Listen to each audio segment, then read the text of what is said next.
그럼 지금 수사 개시로부터 입건하고 체포하고 구속시키고 검찰에 송치될 때까지 이 모든 절차를 담당 수사관이 다 해야 되는데 너무 큰 부담이거든요. 이거를 통과를 해야 형사가 될 수 있고 수사를 할 수가 있는 건데 형사법 능력평가를 받으려는 사람들이 대폭 감소하고 있어요. 제 채널의 구독자분들의 경찰분들도 꽤 있는 걸로 알고 있는데 혹시 제가 잘 모르고 있는 게 있으면 댓글을 남겨주세요.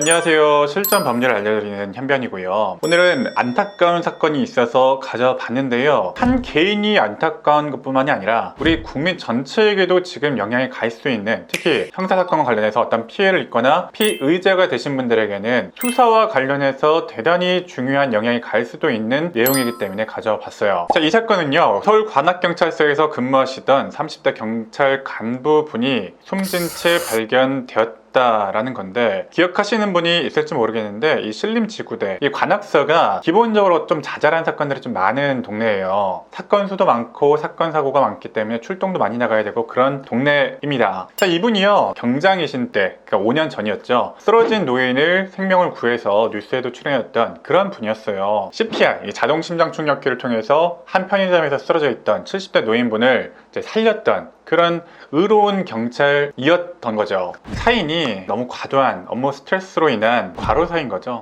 30대의 과로사라니 진짜 너무 안타까운데, 이 직장 동료, 경찰분이겠죠. 이 경찰분이 공개한 카카오톡 내용에 보면 죽을 것 같아, 진짜로 나가야 되는데 미치겠다 진짜로, 이런 식으로 대화를 나누는 대화 내역이 공개가 되었어요. 진짜 너무 안타깝죠. 너무 힘든데 수사도 해야 되고 출동도 해야 되고 하니까 많이 고통을 받으셨던 것 같아요. 그러다가 과로사까지 이어지게 된 건데, 지금 이 뉴스에 따르면요, 이 송경윤님이 이 수사부서에 처음 배치되었다고 해요. 우리가 흔히 말하는 경찰 수사관이 된 건데, 이 곧바로 40건의 사건을 받았다고 합니다. 40건. 이게 얼마나 많은 수치인지 잘 와닿지 않을 수가 있는데요, 우리가 겪는, 진짜 평생 한번 겪을까 말까 하는 그런 형사사건들을 40건을 케어를 하고 수사를 하고, 그런 것을 의미해요. 물론 이분만이 아니라 그 다른 수사관들도 이해 못지않게 그 이상의 사건을 배정받았겠죠. 그럼에도 불구하고 40건 이상의 사건이 배정이 되었다. 이 변호사들도 마찬가지거든요. 변호사 한 명이 40건에서 50건 정도, 많으면 60건, 이혼이나 어떤 레퍼토리가 있는 그런 사건 같은 경우에는 그 이상의 사건을 담당하기도 하는데, 지금 이분 같은 경우에는 초년차 시절 때에는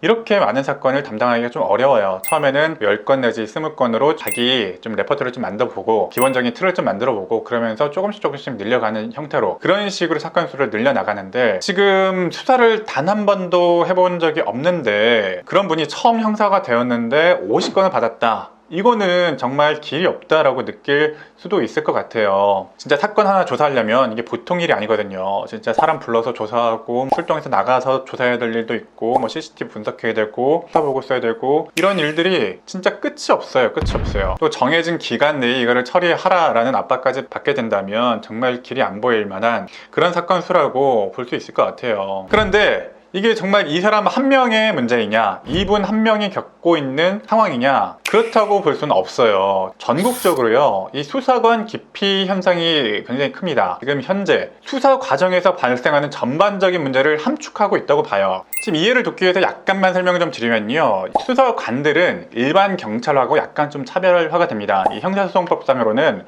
사법경찰관리라고 하고요, 경무관, 총경, 경정, 경감, 경위를 사법경찰관이라고 해요.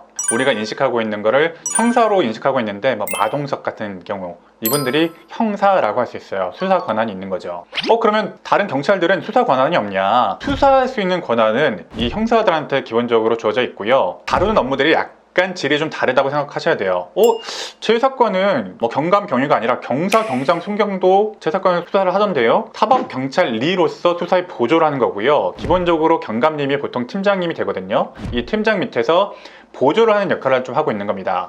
그러니까 쉽게 이해하시려면 경찰관이라고 해서 다 수사를 하고 범인 잡으러 뛰어다니고 이런 건 아니고, 수사 경과에 해당하는 경찰관들만이 수사를 담당한다라고 일단 이해하시면 좋습니다. 최근에 우리 세대가 지금 MZ세대라고도 하는데, 변호사들도 재판하는 변호사 또는 형사사건 담당하는 변호사, 송무 변호사라고 하는데, 이 송무 변호사를 기피하는 현상이 매우 커지고 있어요. 제가 대학 다닐 때만 하더라도 로펌에 가거나 송무를 하는 것이 당연하게 느껴지던 것이 사람들이 이 변호사의 뭐 낭만이다 이런 게 있었는데, 요즘에는 오히려 이 송무가 워낙 어렵고 재판도 힘들고 빡세고 그러다 보니까 송무 변호사를 기피하는 현상이 발생하고 있습니다. 그래서 오히려 회사에 들어가려는 변호사들이 많아지고 있어요. 똑같습니다. 수사관들도 예전에는 경찰이 되면 내가 형사가 되어가지고 사건하고 피해자들을 위해서 피의자들 발로 잡으러 뛰고 이런 것이 낭만이었다면, 요즘에는 수사가 너무 힘들어지고 업무 과중까지 좀 겹치다 보니까 수사관을 기피하는 현상들이 좀 늘어나고 있어요. 기본적으로 수사관들이 형사 절차에서 담당하는 부분들이 굉장히 많습니다. 범죄 발생 시부터 경찰 수사, 검찰 수사 전까지 이 수사 보고를 좀 해야 되는 초동 수사를 다 담당하고 있고요. 최근에는 검찰이 사실상 수사를 하고 있지를 않죠. 검경 수사권 조정 이후로 검찰은 더 이상 수사를 하지 않고 일부 경제사범이나 일부 사건에 대해서만 수사를 하고 있기 때문에 그 모든 수사의 부담들이 모두 경찰에 떠넘겨져 있는 상황이에요. 수사가 돼야 되고 피해자들을 위해서 피의자들을 검거하고 피의자에 대한 수사가 이루어져야 되는데, 지금 그 부담들이 정말 알 수 없는 이유로 경찰에 다 떠넘겨져 있고, 그 우수한 검찰 수사 인력들은 다 뭐합니까? 그러다 보니까 일선 경찰에서는 너무 힘들다라는 얘기를 좀 하고 있고, 업무 부담은 이렇게 가중되어 있고 뭔가 안 좋은 쪽으로만 계속 바뀌어가고 있는 것 같아요. 그럼 지금 수사 개시로부터 입건하고 체포하고 구속시키고 검찰에 송치될 때까지 이 모든 절차를 담당 수사관이 다 해야 되는데 너무 큰 부담이거든요. 물론 이런 수사에 대한 부담이 늘어남으로 인해서 권한도 늘어난 것은 또 사실인데, 그것이 수사를 하는 데 있어서 직접적으로 도움이 된다거나 그러진 않거든요. 오히려 일선 경찰들 입장에서는 권한 늘어나는 건 잘 모르겠고, 지금 업무 부담이 너무 늘어나고 수건만 너무 늘어났다. 그래서 이런 것에 대해서 어려움을 토로하고 있는 수사관들이 늘어나고 있는 입장이에요. 저는 사실 다른 경찰 조직에 대해서는 잘 모릅니다. 수사관들하고 맞닿고 조사하고 피의자 조사하고 피해자 조사하고 이런 형사 입회 관련된 일을 많이 하잖아요. 어쩔 수 없이 제가 팔이 수사관들한테 굽는 건지 모르겠는데, 수사관분들이 지금 너무 일이 힘들고 오히려 그 대우가 그렇게 좋지 않아 보여요. 형사법 능력평가라는 게 있어요. 이거를 통과를 해야 형사가 될 수 있고 수사를 할 수가 있는 건데, 형사법 능력평가를 받으려는 사람들이 대폭 감소하고 있어요. 지금 업무가 늘어나고 있는데 이게 오히려 줄어들고 있다는 거예요. 본인이 수사관 되겠다고 수사 경과를 받았다가 이거를 해지하고, 나 이제 수사 안 할래, 나 이제 진짜 행정 업무만 할래, 진짜 못해 먹겠어, 이렇게 얘기하는 사람들이 오히려 대폭적으로 늘어나고 있다. 희망 해제하고 직권 해제가 대폭 늘어나는 걸 볼 수가 있죠. 기존에 1000건도 안 되던 수치에서 3000건이 넘는 사람들이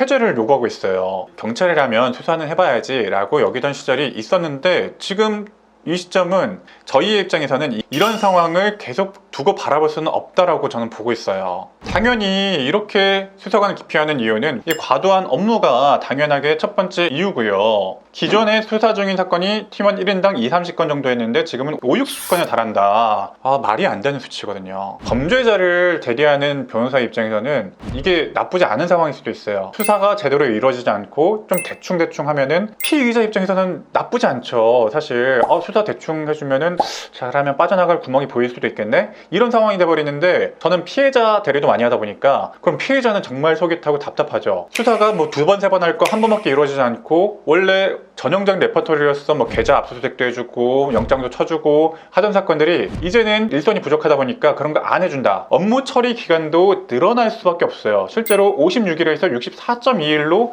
매우 늘어났다는 거죠. 그러다 보니까 특히 이런 문제점이 경제범죄를 수사하는 팀에서 많이 발생하는데, 경찰팀 수사관분들이 너무 어려움을 호소하고 진짜 그 인력 유출이 너무 심합니다. 그래서 이 수사관에 대한 기피가 늘어나고 있고요. 특히 이 경제팀에서 우수한 수사관들의 유출이 발생하고 있는 것 같아요. 기사 내용을 보면 경감 등 베테랑들은 떠나고 초심자만 늘어서 수당도 인상해주고 특진 당근을 제시해주려고 하고 있다라고 하는데, 지금 단순히 수당 인상을 한다 이것만으로 해결된 문제는 아니고, 특진이라든가 진급에 대한 혜택은 좀 있어야 될 거라고 생각하는데, 그게 제대로 이루어지고 있는지는 잘 모르겠어요. 제 채널의 구독자분들의 경찰분들도 꽤 있는 걸로 알고 있는데, 혹시 제가 잘 모르고 있는 게 있으면 댓글을 남겨주세요. 제가 늘 얘기했던 게 이 경제팀이 에이스가 좀 와야 된다. 기본적으로 계급이 높잖아요. 그런 분들이 경제팀에 많이 포진이 돼 있다 이런 얘기 했는데, 지금에 와서는 달라지는 추세가 있어요. 그런 분들이 많이 와줘야 되는데 유출이 많이 되고 있어요. 유출이 좀 많이 되어 있는 게 경감급, 경위급, 경사급도 지금 마이너스죠. 그분들이 지금 경제팀에 없다는 얘기예요. 그러면서 경장과